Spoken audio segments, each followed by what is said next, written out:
دوسرا کویشچن یہ ہے کہ ابھی شب معراج گزر کے گئی ہے، ٹھیک ہے، کچھ مولوی صاحبان ہیں، انہوں نے یہ کہا ہے کہ ساتویں آسمان پہ جبرائیل علیہ السلام رک گئے تھے. انہوں نے کہا کہ جی یا رسول اللہ اس سے آگے میں نہیں جا سکتا.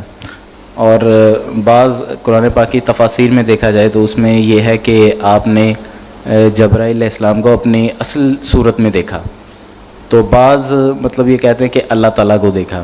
تو اس میں کیا ہے کہ آیا ساتویں آسمان کے بعد جبرائیل علیہ السلام کو دیکھا ہے یا مطلب کیا حقیقت ہے اس کی؟ بالکل یہ پرانی بات ہی چلی آ رہی ہے کہ معراج کی رات اللہ کے رسول اللہ علیہ السلام نے اللہ کو دیکھا یا جبرائیل علیہ السلام کو اصل شکل میں دیکھا. تو یہ جب خود اللہ کے رسول نے آپ بھی کلیئر کر دیا معاملہ کہ حضرت عائشہ رضی اللہ عنہا نے پوچھا، ابن مسعود نے پوچھا کہ یا رسول اللہ کس کی بات ہے کہ آپ نے اس کو دیکھا اور سدرۃ المنتہا کے پاس بھی دیکھا؟ تو آپ نے فرمایا انما ھو جبریل، یہ جبریل کی بات ہے کہ زندگی میں اصل شکل میں صرف 2 مرتبہ میں نے دیکھا.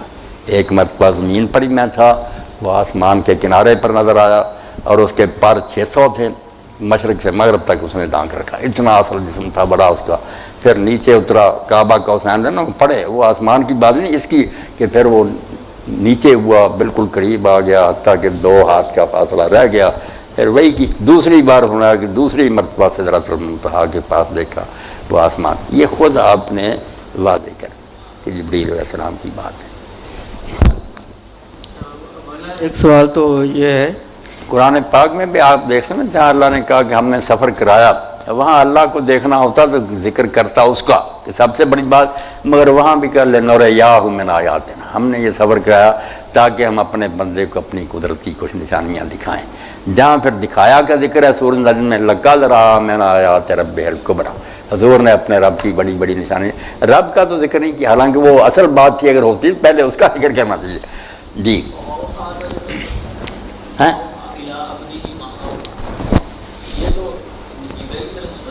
نہیں جبریل علیہ السلام اب تو نہیں ہے ان کے نہیں، کئی مرتبہ نا ایک چیز کا پہلے کوئی ذکر نہیں ہوتا مگر اس کا ہی پھر نا ضمیر اس کی طرف چلی جاتی. جیسے سورج کا کہیں ذکر نہیں پہلے کہ وہ ڈوب گیا تھا حضرت سلیمان کے قصہ میں، مگر وہاں دیکھا کہ وہ جب گھوڑوں کا دیکھ رہے تھے ردوہا علیہ، اب ہاں کی ضمیر بچہ کوئی نہیں دکھا سکتا کہ ہاں سورج کا تو ذکر ہی کوئی نہیں، ہاں مگر یہ ذکر آ گیا.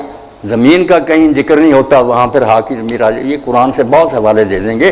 جبریل نے پھر اب حضور کی طرف وحی کی اپنے رب کے حکم سے جو اللہ نے، یہ جب آپ نے خود بتا دیا نا. یہاں پیر صاحب سے بڑی غلطی ہوئی، پیر کرم شاہ رحمۃ اللہ علیہ، حالانکہ بڑے عالم، وہ لکھتے ہیں کہ اما عائشہ نے جس آیت کا پوچھا تھا نا وہ واقعی جبریل کے بارے ہے، وہ سورہ تکویر کی آیت ہے، وَهَبَ لَهُ الْمُبِينَ. وہ کہتے ہیں وہ تو بات ہی الگ ہے. میرے ساتھ بھی ایک بریلوی عالم نے یہی بات کی، شیخو پورہ روڈ پر نا وہ فیکٹری تھی کھاد کی، رات میں وہاں ٹھہرا تو پھر عالم صاحب سے بات وہ لے آیا پیر صاحب کی تفسیر. میں نے کہا یار حدیث نکال کر دیکھو، خود پیر صاحب کی لکھی اس میں دونوں تو آیتیں، یہ بھی ہے وہ بھی ہے، لَقَدْ رَأَىٰ مِنْ جو کعبہ کا حسین ہے وہ ساتھ ہی ہے، دونوں آیتوں کا پوچھا تھا. پیر صاحب کے ذہن میں ایک ہی آیت رہی، یہ نکل گئی کہ لکھ تو خود ہے، دونوں کا پوچھا تھا. آپ نے کہا یہ جبریل کی بات. اور ایک بات بیٹا میں جو کہتا ہوں آپ سب بھی اہل دانش، اگر اللہ حضور نے دیکھ لیا نا تو حضور کی نیکیاں صفر ہو گئی. یہ پلے باندھے بات، سارا دین تو بالغیب پر کہ نیکی کرے یخشون ربہم بالغیب، رب کو بن دیکھے نیکی کرے. جب دیکھ لیں گے کافر بھی تو آپ پڑھے لکھیں قرآن نہیں ہے تو اس کے ہم نے دیکھ لیا اور مان لیا، اس وقت تو کافر بھی بندے کے پتر بن جائیں گے، پھر کیا فائدہ ہوگا؟ اللہ کے ہاں نیکی اسی لیے قابل قدر ہے کہ اللہ کو بھی نہیں دیکھا. اس لیے یہ جو کوشش کرتے ہیں دیکھ لیا، یہ نادانی، اس سے پھر وہ ایمان بالغیب ختم ہو جائے گا.